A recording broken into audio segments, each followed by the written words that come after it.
Today on Plant Your Seed, joining us from Miami, Florida, we have Ella Majors. Ella has been a passionate vegan for 29 years. She's the founder of Sexy Fit Vegan. Ella helps people ditch their dieting and create healthy lifestyle by using compassion as their compass so they can create a meaningful life they love. Welcome, Ella. Thanks for having me, Fred. Thanks for being here on Plant Your Seed. I'm always interested in learning about others' journeys to adopting a vegan lifestyle. Could you share your experiences and reasons for transitioning to a plant-based diet? Absolutely. It all started when I was just 7 years old. I was in the first grade, and my mom picked me up from school, and I got in the car and she asked how my day was. And I told her that we had learned about this guy named Daniel Boone.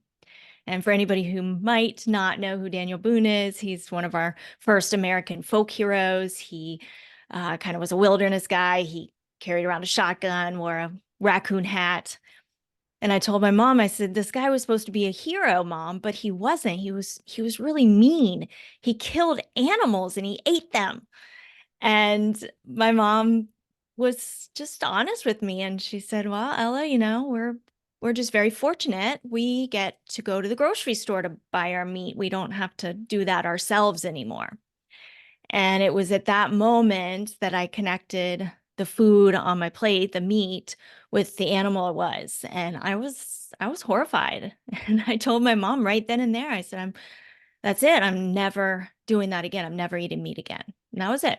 I never ate meat again. And not only that, I really kind of connected with a higher purpose intuitively at that young age and became a voice for animals. And so in school writings, I would write about it. I said, I don't understand why we're eating meat. There are so many other things. I just started eating the side dishes off the dinner table, and my parents thought it would be a phase, and they soon realized it was far from a phase.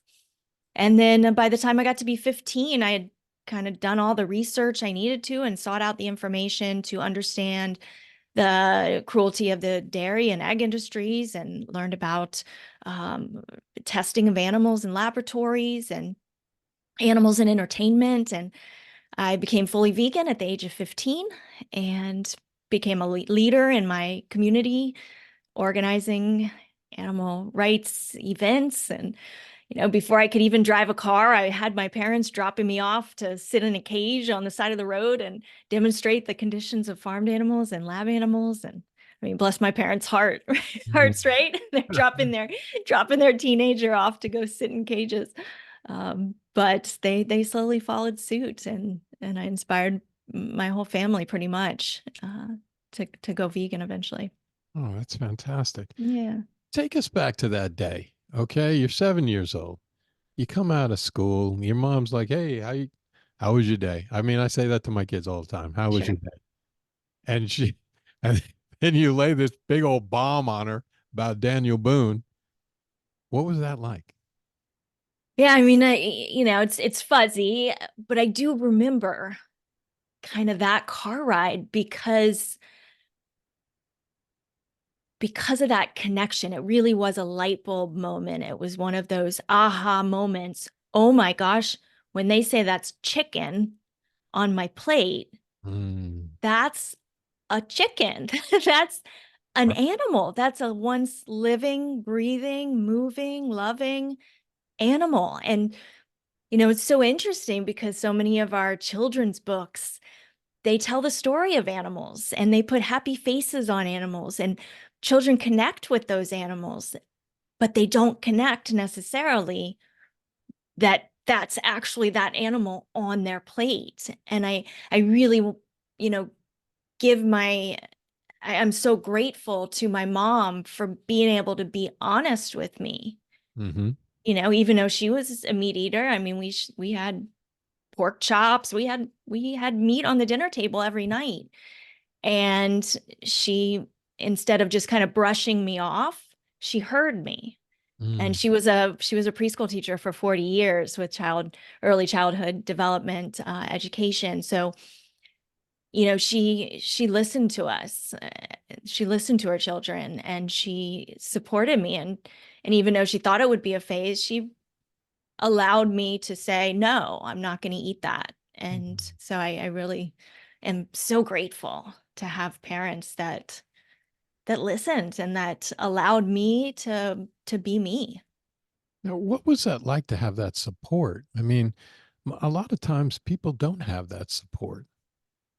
Yeah, I'm so lucky, in that way. I don't know what would have happened, and I know a lot of people talk about it, and a lot of kids do ask these questions, Mhm. right? And because if we think about it, I mean, we're so programmed, but Dr. Bruce Lipton, he's a epigeneticist and a cell biologist, and he talks about how during the first 7 years of our lives, our minds are kind of like a wiped hard drive being programmed by our parents, teachers, television commercials, friends.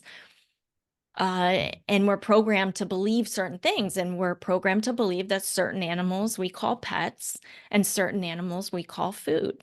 Mhm. And, I was kind of right on that cusp of, being that 7 years old. And for whatever reason, not ready or willing to accept what society was saying, Mhm. was what society was trying to program into me.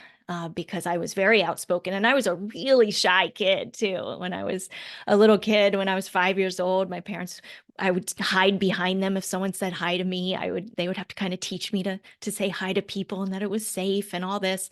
But when it came to being a voice for animals, I was not shy at all. I wrote about it. I talked about it. By the time I was in middle school, I was having PETA and other organizations, vegan outreach, send me boxes of materials, and I would lead little campaigns in the seventh and eighth grade with buttons about boycotting L'Oreal because they tested on animals. And it just was so natural to me to take that stand Mhm. for these beings that couldn't take a stand for themselves.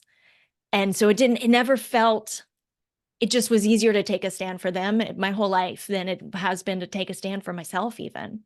You said from 7 to 15, 15 you went vegan. What was that transition like? Well, like I said, I was, and in that, I'm 43 now. So this is, mind you, 1987, Sure. 1987 when I went vegetarian, and 1995 when I went fully vegan. So the internet was kind of just coming about, I started to I maybe had a pager when I was in 16 or 17 years old.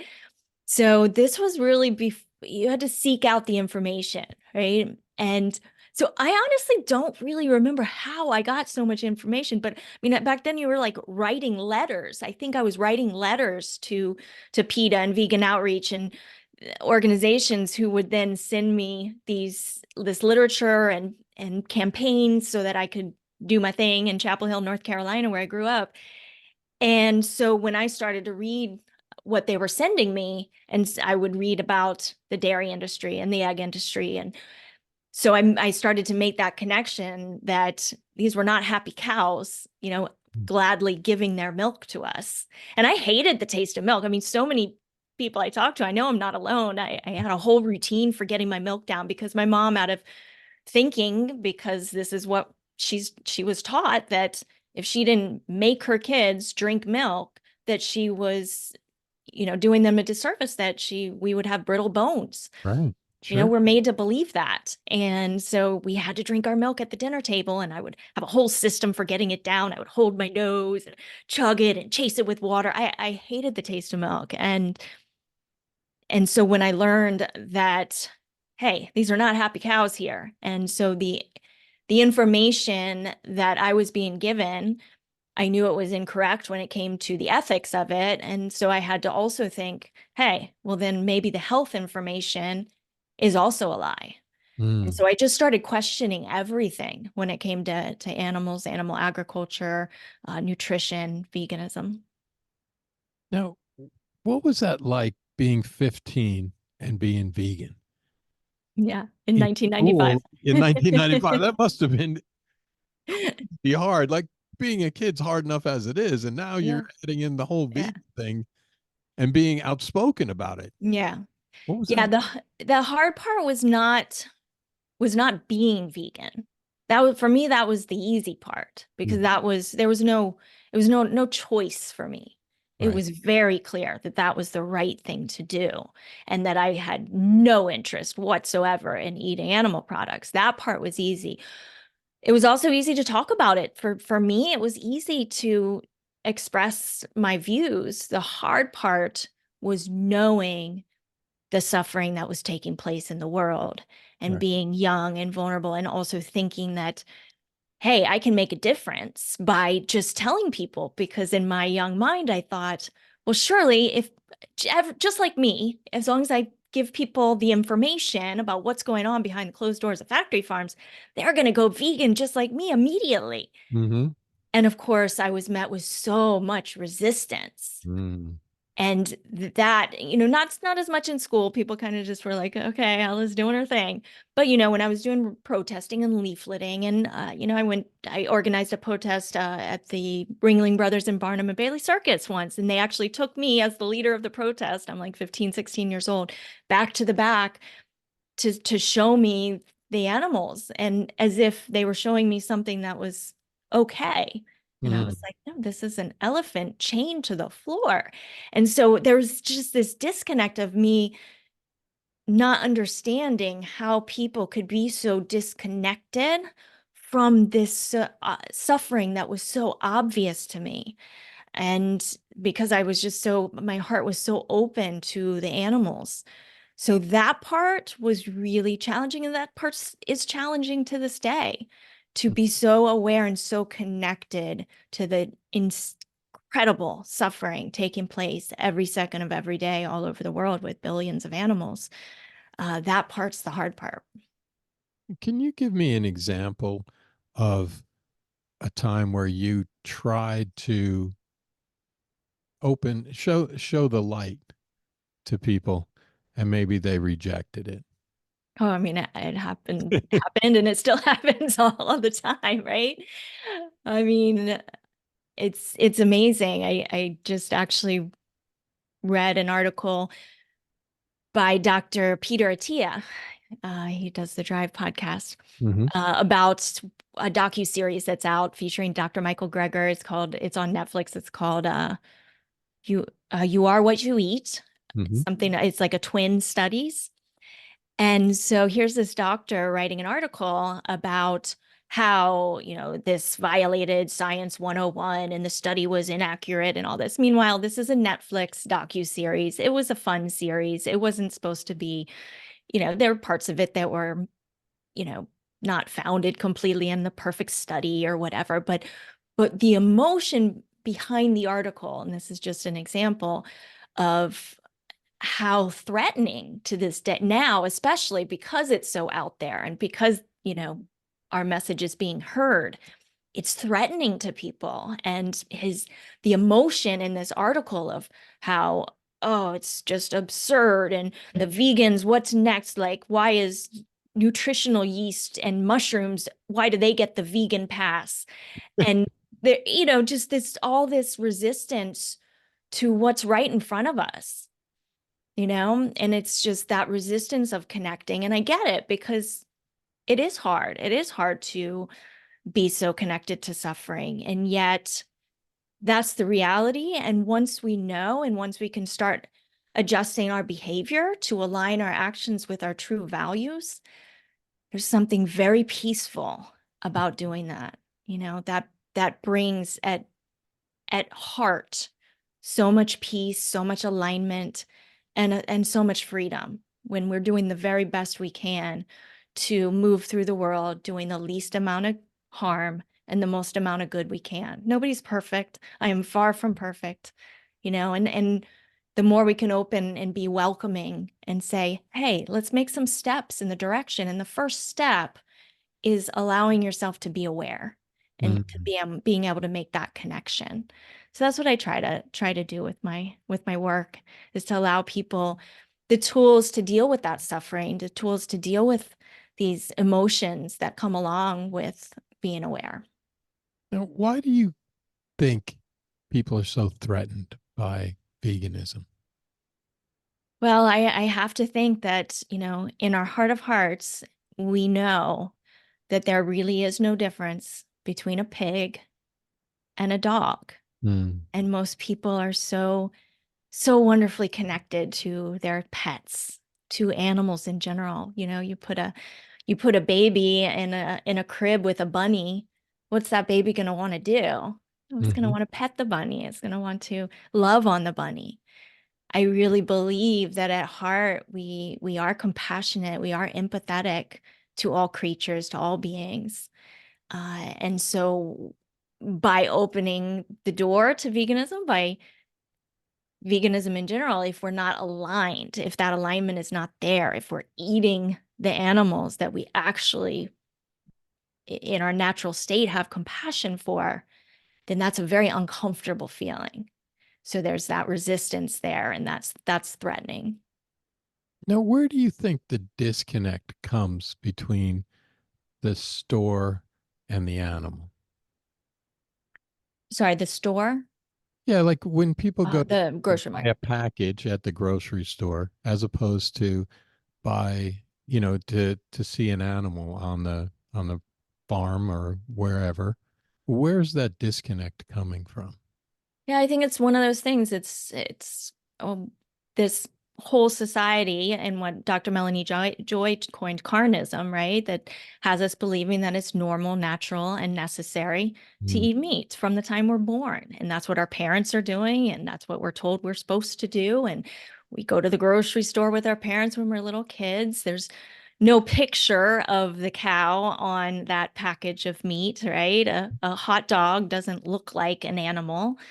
And so it's just that programming, normal, look around, everyone's doing it, natural. We are taught that that's the way it's always been and the way it always will be.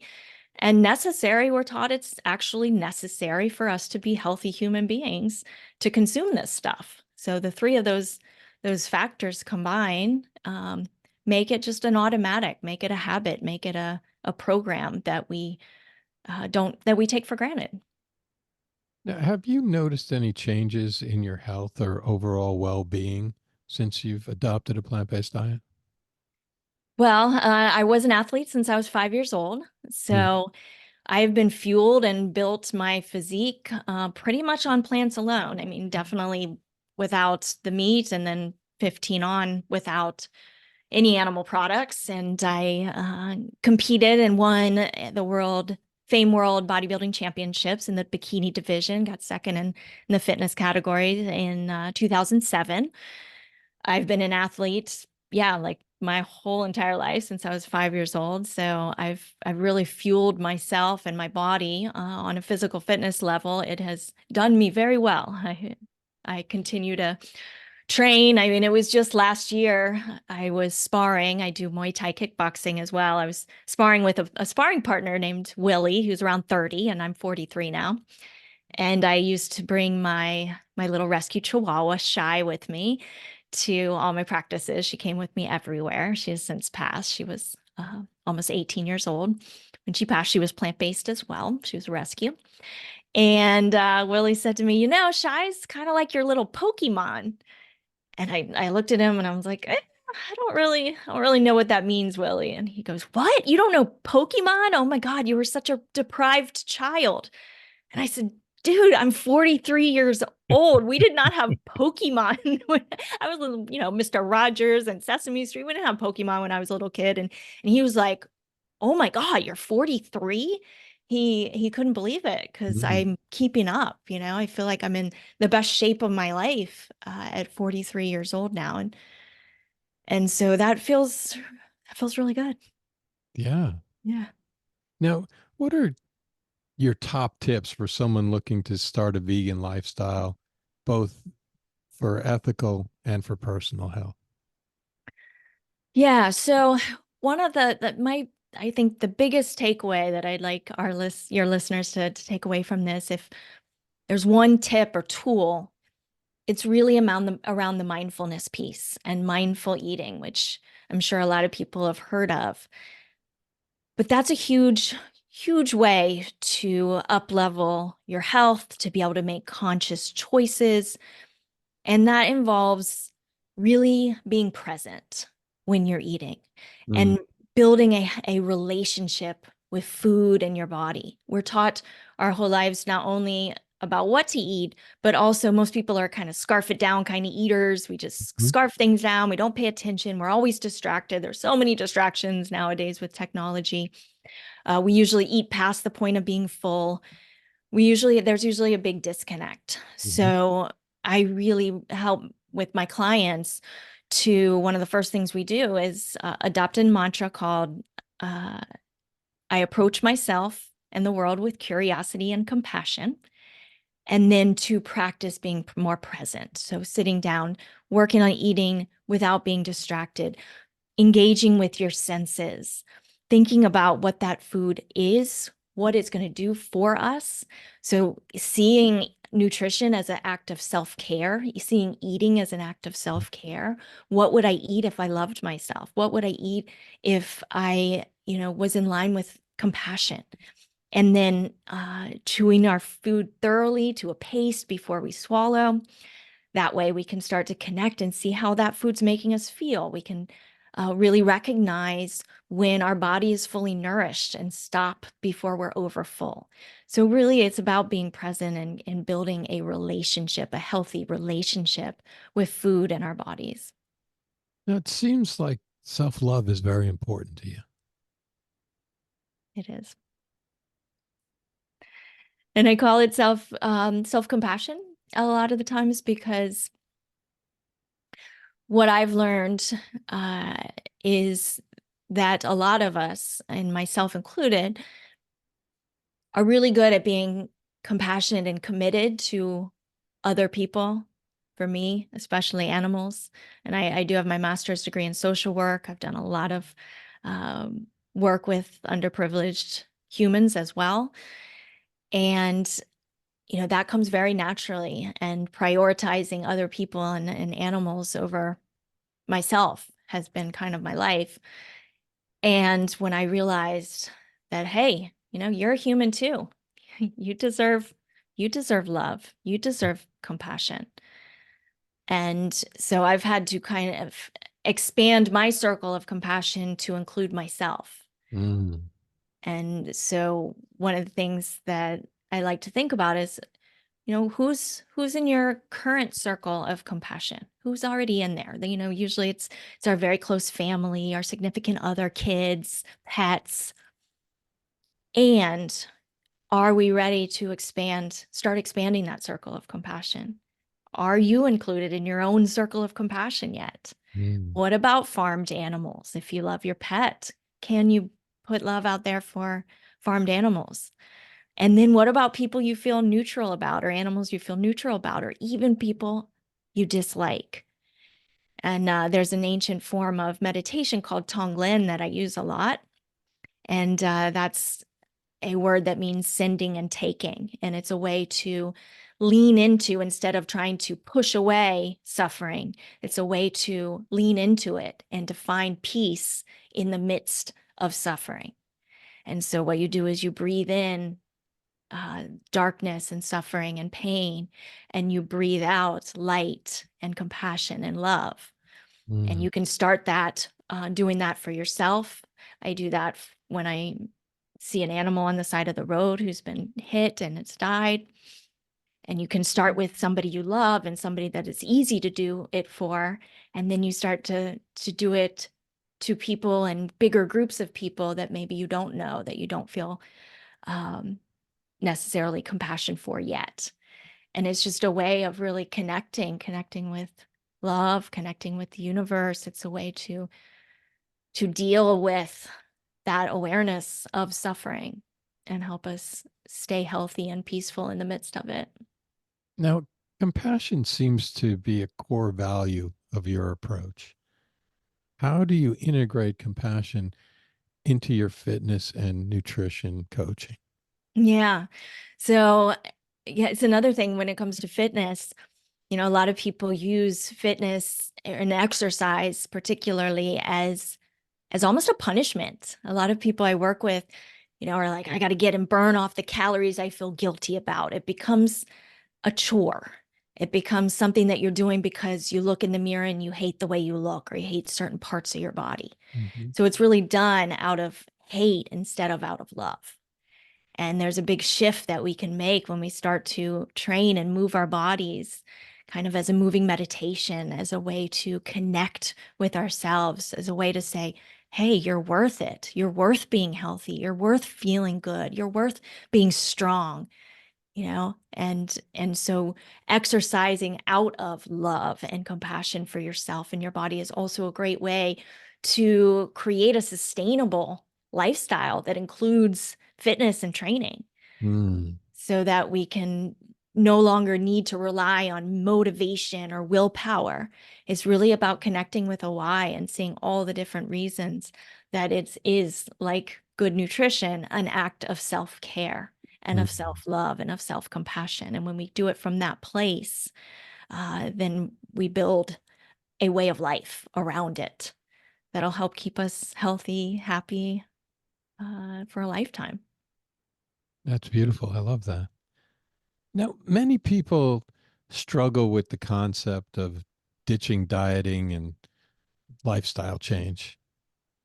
What are the strategies that you would recommend for making the transition smoother? Yeah, so the mindfulness piece is huge as part of that, right?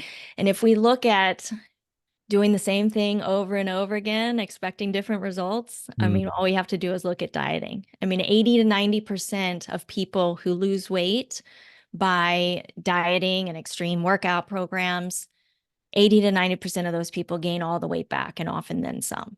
And it's the reason we see, a lot of before and after pictures, right? But we don't see the after pictures, those pictures a year, 5 years, 10 years later, when all those people, most people have gained the weight back, right? So if you want to keep doing the same thing over and over again, keep on choosing another diet or another diet plan. But instead, some people call it intuitive eating. It's really about creating a way of eating that's in line with your values, that's in line with what you want, what you see, your vision for yourself and your health and your life for the long term. And when we start to see that food as nourishment, as medicine, as fuel, as a way to care for ourselves, right? And then start making decisions from that place. And in order to do that, we've got to really learn, and this is another top tip, is what I call the power of the pause. It's that pause. It's a Mm. pause that we're often missing before we reach for something out of craving, urge, or habit. We pause. We take a step back. Tara Brach has a great, and I call it the P3 method. So it's the pause first, take a step back, you become the observer, as if you're watching yourself in Mhm. this kind of game we call life, right? We're like the little player in this game, and we're about to make a decision. But instead of going for that automated decision, we pause. And then we process. We take a moment to process. That's the second P. And in that, Tara Brach has an acronym called RAIN, which is recognize, allow, investigate, and nurture. So you recognize what your feelings are, what you're thinking, those thoughts, again, from this observer standpoint. And then you allow them. And it's that resistance to what we're feeling. It's the saying, I shouldn't feel like that, or I shouldn't want that cookie or that ice cream or those potato chips, right? It's that resistance that almost makes us want it more, Mm. right? So if we can allow that and say, hey, it's cool, whatever you're feeling, you want that, I get it, nothing wrong with that. And then you investigate, kind of explore, what's that about though?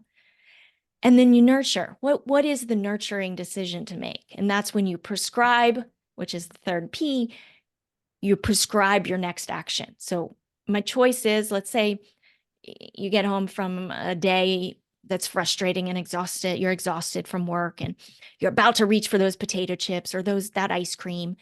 You instead pause and you say, what would I do if I loved myself? Mm. And the phrase that I have lived my life by, the goal is not to feel better, it's to get better at feeling. Mm. So what if it's okay to feel like that. And what if now I can get better at feeling and I don't need to act on that urge? So, what if I investigate and think, and what would be the action in line with my intention for health and to feel good? Maybe instead of reaching for that ice cream, you instead put a sweet potato in the oven and you go take a warm bath and listen to some soothing music, or you go get outside for a walk or a run. What if you do that thing that was actually care for yourself instead of knowing that the 10 minutes or 20 minutes, if it was a really bad day, that you're eating that ice cream? You might numb out, you might distract yourself from what's going on, but it's going to come right back. Right. Right. How do you address the common misconceptions about veganism and fitness? The protein and, the muscle building. Well, I mean, there's nobody in my gym that I go to is going to question. I mean, I have like, I'm living proof. Mm, Like, these are real muscles that, and I built them eating real plants. So the proof is in the vegan pudding, I guess. uh-huh. There's plenty of research out there. I'm not a registered dietitian. I am not a scientist, um, but I have done it myself now my whole life pretty much, and I've helped hundreds, if not thousands, of people make that transition and become fit and healthy and muscular and lean and on a plant-based diet with a vegan lifestyle. So, I know what I know, that through experience, through doing it for as long as I have. Yeah, you can't argue with that. I don't think. No, I don't think you can. Can you share a success story of someone you helped transition or transform their bodies through your Sexy Fit Vegan program? Yeah, one of my most recent clients, Jen Wharton, and she actually, I recorded her on my podcast, Rise and Thrive. I think it was episode, I don't know, one of the more recent episodes. She came on and talked about it, and she came into it very much an omnivore, very vegan curious and wanting to move in that direction. Wasn't sure if she'd ever get there completely, but she also had a bit of weight to lose. She was on a weight loss drug when we first started working together that was helping her suppress her appetite, and she was willing to get off that medication to feel her feelings fully and to trust in the process that I take my clients through. And she came off the medication, and we worked together for 3 months. And in that 3 months, we did not focus on weight loss. That's not how we do things. Again, that's one of those things. Most people focus on weight loss, and have been doing that for years and years and years. And so I said, that's not how we do it. We don't get on the scale. We don't weigh ourselves. We do not even really talk about weight loss.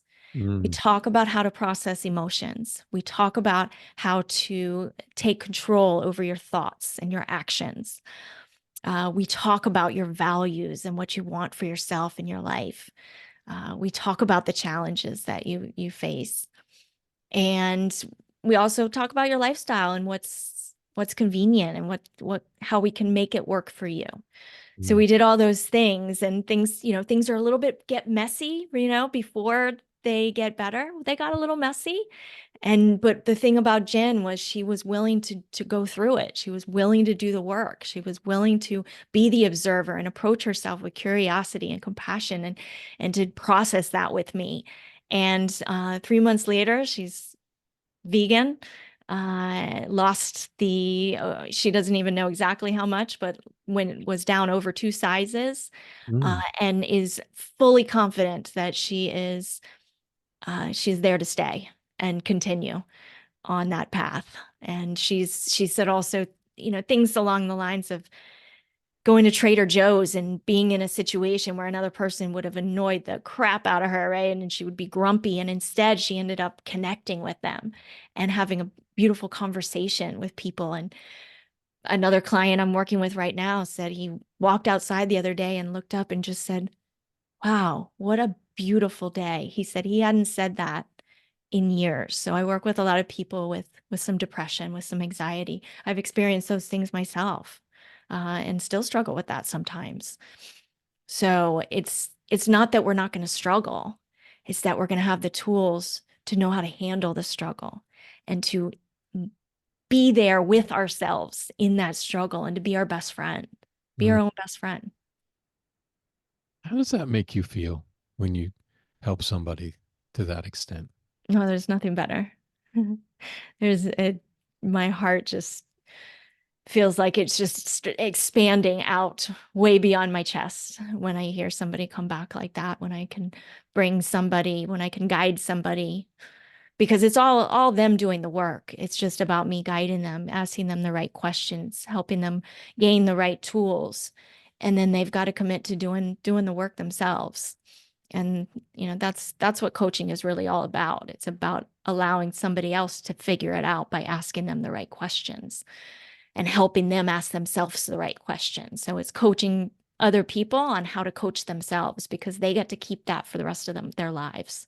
This is not about, you're going to need me forever. This is about helping you spread your wings so you'll have yourself. And if we keep working together, then that's because it's fun and we want to, not because you feel like you have to. Right. What is next for Sexy Fit Vegan? Yeah. This is so many things are happening. We're doing a little bit of a rebranding. We've got sexy as I started actually last year to feel a little, it was last year, the year before, feeling a little disconnected from the original intent of the brand. I've grown so much as a human being over the last 10 years, and I founded Sexy Fit Vegan in 2013. So it's been about reconnecting with my brand. I thought about ditching it for a little bit, but no, sexy is something that's empowering. And Hmm. I want to reclaim that word as something that's empowering. So we're doing a little bit of a rebranding. I'm doing a lot more speaking this year. I've got a couple events coming up, like the Planted Expo. And I'm continuing to coach. Right now, I'm doing some one-on-one coaching, working on my next group coaching program. And really, the coaching I do is around food freedom. It's around mindfulness. It's a different approach to weight loss and fitness and getting healthy, a very holistic approach. And we'll be launching the Sexy Fit Vegan podcast. We've got the Vegan Life Coach podcast and Rise and Thrive, which are not gonna, those episodes are not gonna go anywhere. I recommend people. Those are binge worthy podcasts, and now we're gonna rebrand and do another show. What gave you the courage to start Sexy Fit Vegan? It didn't feel like so much courage at the time. I had been a personal trainer, for 10 years, and I felt unfulfilled. Mm. And remember, those were years when a lot of people hadn't even heard of the word vegan yet. So I was doing advocacy in my own way by being the example of the physique people wanted, so that it opened the door for people to ask me how they could, be fit and healthy like me. Mm. So it was a different approach than in my teenage years when I was doing direct, protesting and direct activism. And yet I didn't feel fulfilled. I didn't feel like I was truly, I didn't get to put veganism at the forefront of my work. And in 2013, and in Miami was a little behind, was a little behind probably LA, I thought, oh, I should be in LA, whatever. But no, people started to recognize the word vegan. I said, you know what? It's time. I just knew it was time to launch a brand to help bring veganism into the mainstream. There was a little bit of a wave, and I was like, let me get at the front of this wave and be that example. There were still so many stereotypes about what it meant to be vegan. Vegans were still thought to be scrawny, or they had to be hippies, or they were angry up on their soapbox. So I wanted people to know that being vegan wasn't a sacrifice at all, that you could be a mainstream human, that you could go out and have fun and live your best life. And veganism could absolutely be part of that. And so that's what I wanted the brand. And now 10 years later, I've grown, I've changed, and veganism very much is known in the mainstream, and there's still still stereotypes. Hmm. But now I'm kind of connecting on a little bit more of a spiritual level, and compassion level. So it's exciting. Now, what is a cookbook, a book, or a documentary that you Mm. have gifted to someone or recommended for someone transitioning to a plant-based diet? Oh my goodness, there's so many. And uh, I think one of the, again, because I'm into kind of the compassion piece as well. There's countless cookbooks now, and so many of them are great. I've even got my own out there on Amazon. But The World Peace Diet by Dr. Will Tuttle is kind of the I don't want to call it the Bible, but it just makes sense of the world. It makes sense of why we are where we are, why so many animals are still, why the food system is still the way it is.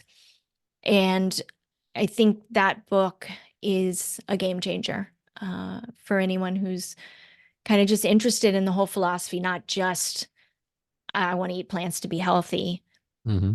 but also wants to understand. I love that one. And What the Health, the game changers. If you're an athlete, absolutely. I just saw a screening of Christspiracy. Mm. Phenomenal film. Very, very interesting, very eye-opening. Some things I had never heard before in my 29 years of being vegan, when it comes to religion and veganism. So that's a great one. Cowspiracy, uh, Seaspiracy. There's I could just go on and on. But yeah, there's a few. Now, what is it about fitness and veganism that makes you so passionate? Oh, I think for me, well, we've talked this whole time about why veganism is so close to my heart.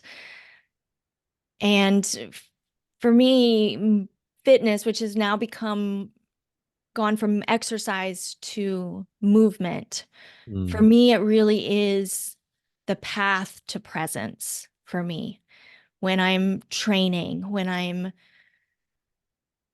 boxing, when I'm sparring, when I'm even doing weight training, there's a component of kind of a meditation that is involved.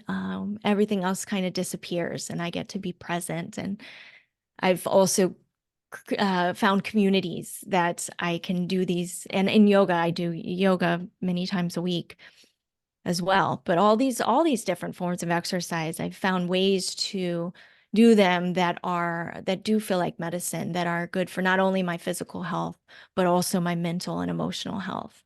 So Mm. it's really a holistic kind of way to care for myself and my body.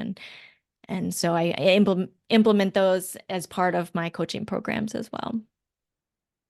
Now, finally, can you give me one word to describe how you felt before you were vegan? I know it was a long time ago. And one word to describe how you feel now that you are vegan. I would probably say, that it went from disconnected to connected. Mm. Yeah, if I had to choose. I love that. So disconnected, and now you're connected. Yeah. Thank you so much for taking the time. It's such a pleasure speaking with you. What is the best way for people to follow you, support you, either on Instagram, the web, or social media in general? Yeah, absolutely. At Sexy Fit Vegan, at Sexy Fit Vegan on Instagram, sexyfitvegan.com is my website. And if you'd like to reach out to me personally, Ella at Sexy Fit Vegan, you can reach out. I'm happy to respond. Thanks again, Ella, for being on Plant Your Seed. Thanks so much for doing what you do, Fred. Hope you are inspired by this story, and remember, it's never too late to plant your seed. Links to everything we talked about on the podcast can be found on Instagram at plant.yourseed in the show notes tab in the bio. If you enjoyed the show, remember to leave us a review, and until next time, thank you for listening.